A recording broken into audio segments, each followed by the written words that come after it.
And to have a discussion for all of the panelists. We have some questions coming in on tweet, so we'll start with those.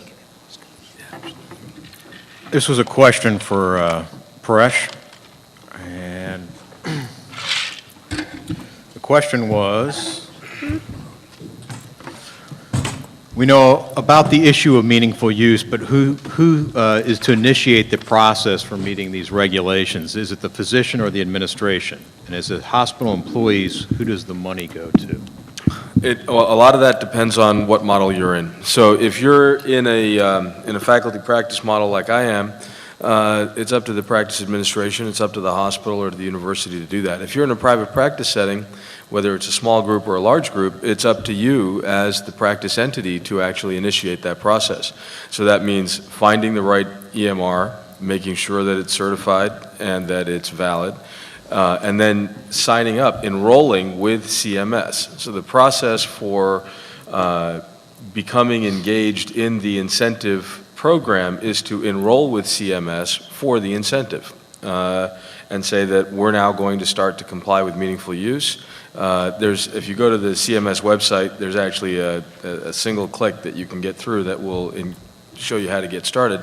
And then your billing agency has to, or your practice management internally has to then start to give those reports out. I got a follow-up question on that. You showed us numbers $44,000 to $63,000 in reimbursement.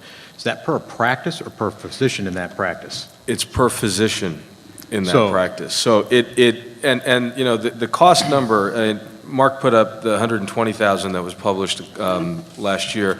The cost number is really variable, and while the discussion of how to pick an EMR was really outside the scope of this talk, it's worth pointing out that there are many models of EMR that are out there now, and many of them don't have a large capital cost. They don't have a significant startup cost. And in fact, the most popular models that are growing now are the web-based ASP models, where you're just signing up and paying a subscription fee per month per user.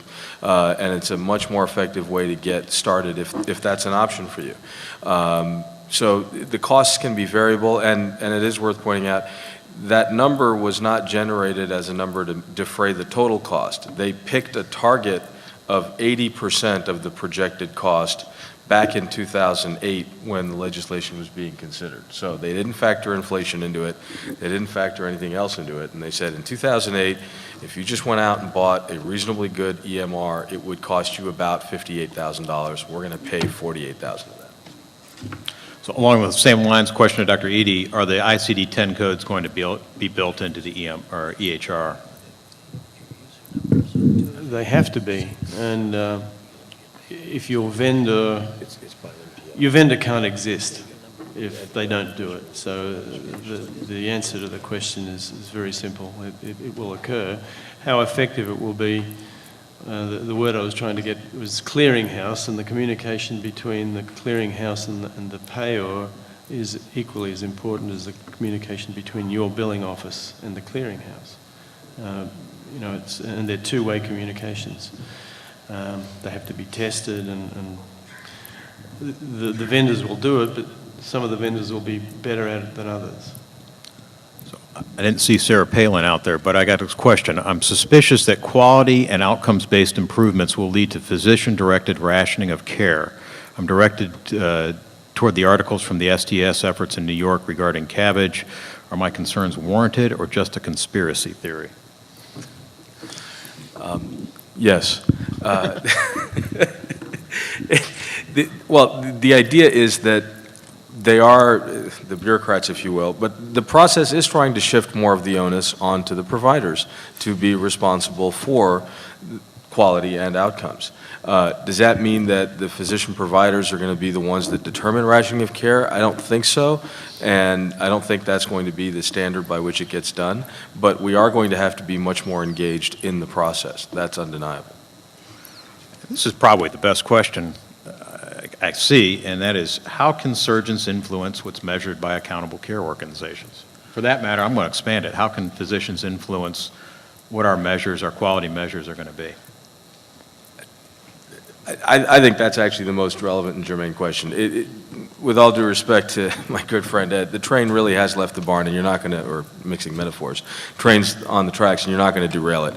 Let's be perfectly honest. The political clout of the medical community as a whole and the provider community as a whole pales in comparison to everyone else that's in the marketplace and the political marketplace. So where we can be most effective, I think, is in shaping what those metrics are that we get measured by. We're best positioned as the providers to understand what appropriate metrics for outcome and quality should be, beyond process measures, beyond the ridiculous things like the SKIP initiatives, but really about how do you get better outcomes, whether it's in the context of the surgical care package or the overall care package of the patient, and whether it goes to bundling across episodes of care or bundling just for a diagnosis. We're best positioned, and I think that's where societies like SAGES, like the ACS, these are the vehicles through which we can influence what metrics actually get used. And that's where our political leverage actually becomes strongest, because we can generate the data that then becomes irrefutable. If you've got meaningful data that goes to the organizations that determine the metrics like the NQF, or the AHRQ that feed into the government systems, that's where we have our greatest influence.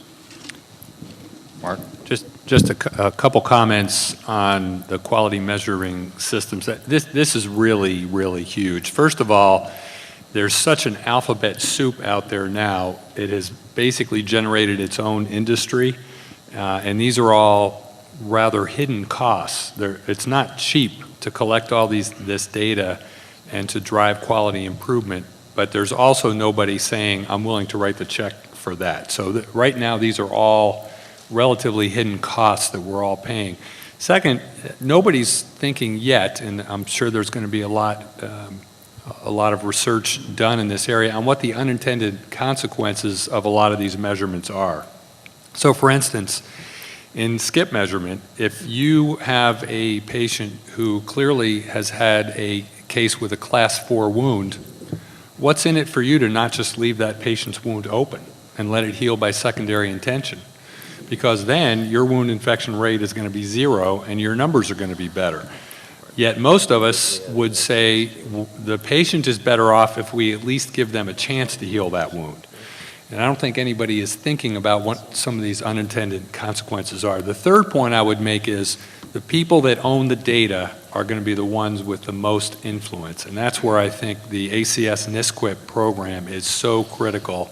It really is the best risk-adjusted outcomes endeavor, I think, anywhere in the world. And I think we're all wise to get on board with that to the extent that we can, again, despite its cost, because it's not cheap.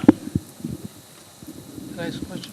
Absolutely. Yeah, I'd like to ask Dr. Rosenberg a question that stood out to me, is that I can't figure out, and I never have been able to figure out, why, if in Germany they use the same MRI machine, why our hospitals and systems have to charge so much money? I mean, is this counter-billing or making money? I mean, why is this necessary for them to charge such high rates? Well, because they need to make money. I mean, like everyone else, and they need to pay the bills. It's just the system and the cost shift to MRI, but that's riffed through all the care management tools that we use. Hospitals make money on ambulatory procedures, surgery. They make money on MRIs. They make money on lab, and that's just the way the system is. I would like to make a couple of comments with regard to my earlier comments. I'm a big believer in physician leadership. That's what this is all about. The docs have got to come to the fore. The government is doing what they're doing because they don't take care of patients. My comments earlier were made to highlight the fact that we have to recognize there's a problem, and I think everyone on the stage agreed with that. We're spending too much. We're not getting good value. We have got to take the leadership role, and I think we can, and I will disagree a little bit with Dr. Talamini. We got to have some disagreement up here, otherwise it'll look like a love fest. And that is that in a managed situation that surgeons are paid not to operate. In these systems, I've actually taken the other tack. I want surgeons to operate more. So I have an orthopedic surgeon, does backs or hips, and says, I run these huge clinics. I can only operate 2 days a week. I see 40, 50 patients in my clinic. I just got to wade through doing all those back exams so I can get some surgery. I said, I don't want you in the clinic. I want you in the operating room. And that's what we shifted. He operates 3 days a week, operates a lot more, because surgeons have certain skills that the rest of us don't have. And surgeons need to be in the operating room. You may not need as many surgeons. You may have to build a team, and Dr. Talamini mentioned that, the teamwork that it takes for backs or GI procedures, whatever we're talking about. But this needs to be physician-driven, and we need to take control. And finally, on taking risk, I'm a big believer in the physicians taking the risk. In our situation, we have $780 million. We still have a lot of fee-for-service. We have $780 million in total cost contracts, and that risk resides with the physicians, not the medical center. I think physicians are in their best position to make the changes, not the government and not others. Front microphone. In terms of Germany and MRIs, it's the government that controls the cost, so they set it very low, and it's not profitable to actually have an MRI, which is also the reason why they don't have that many. Hi, hello, Mike Black. I'm in a private group, and we're actually in a greater group that's part of the ACOs that are coming up. And I'd just like to wonder, when I look at the system, it looks like it's a rigged system, frankly, because my hospital that I work for, what they did is they looked and said, do we spend less in healthcare than the national average? Will we make money on this deal? And they're pretty confident they'll make money on this deal, you know, before they sign the line saying, yeah, we're going to do this, to the tune of like 90% certain they're going to make money, they're going to be underneath the national average. So eventually, I'm assuming all the systems that signed up, all 23 or whatever, are in similar situations. So doesn't that create a system where the government can then point to and say, oh, look at how successful ACOs are, they were able to come in this much below all these other systems, when it didn't really change the cost curve at all. All it did was take the ones that are performing better and set them against the national average, which includes all the poor performing systems. Well, yes and no. If there are systems that are performing better, you want to identify how they're doing it and then be able to replicate that model. And then be able to have that model go out throughout the rest of the care environments. The ones that are in the Pioneer program for ACOs are centers or groups that have identified that they have that capacity to do it now, and so they're going to enhance it. They're not getting into it to stay where they are. They're getting into it to actually make more money, to gain share, if you will, in the cost savings that are incurred by implementing the ACO model and shifting that risk onto the provider entities. And if they're able to do it successfully, then it gives at least a template by which you can then roll it out for the rest of the country. Yeah, one more question. We got one more, maybe the best one to end on. How come when no one's talking about a national health care plan, it seems to work just fine in Canada? We have Canadians in the room. Is it working fine? So, any other thought? I had a long talk with Bill Frist last week, and he says the only socialized medicine we have in the United States is the VA system, and in order to be a socialized system, the hospitals and the healthcare system has to be owned by whoever's running it. So I guess that would take a huge, dramatic change in the United States to do that. Is there a possibility of a socialized national healthcare plan? I hope not. I don't think so. Politically, I don't think that's viable. I have a question for Dr. Rosenberg. You mentioned the doctors are the best people to take the risk. Maybe I missed your argument, but could you tell us why? If we have to invest in our patients' health, that's one thing, but invest our work and our intellect and our care and our activity, but financially to take the risk for their patients' health, isn't that something that's better taken by an organization that does that sort of thing? You know, this really ties together the earlier comments by Dr. Talamini about physicians being in larger organizations, and it can be an IPA. Dr. Felix mentioned physicians joining together. So the group that I'm working with is a big faculty group, 900 physicians employed at a big medical center, and another 800 physicians who are in private practice. So it's a wraparound IPA, and that's like the advocate group works. So you can't do it on an individual basis, but when you get that number of physicians together, you can make the financial risk work. And the reason doctors need to take the risk is the waste, and this gets back to why do hospitals charge so much for an MRI? Why does it cost so much to be in the ED, outpatient lab, readmissions to the hospital? That 20 to 30% is not of waste, is not evenly distributed. When you add it up, the big buckets are to take it out of high-cost places like hospitals. So if the hospitals are driving the operation, things are going to move very, very slowly. If the physicians are doing that, they can focus on what's best for their patient, and they don't have the burden of making ends meet at the hospital.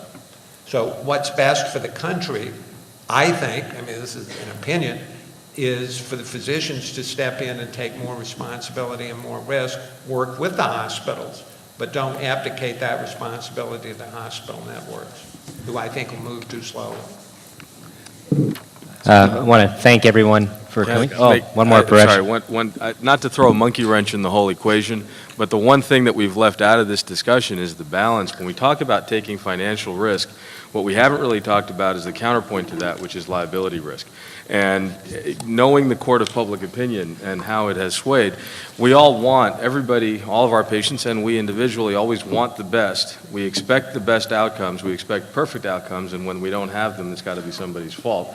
And if you shift that risk, if you shift financial risk without mitigating the liability risk, you're creating a situation where the doctors are actually going to get caught in the middle. And I don't have a solution for it by any means, but this is something that we're going to struggle with because we have not created that balance in the process.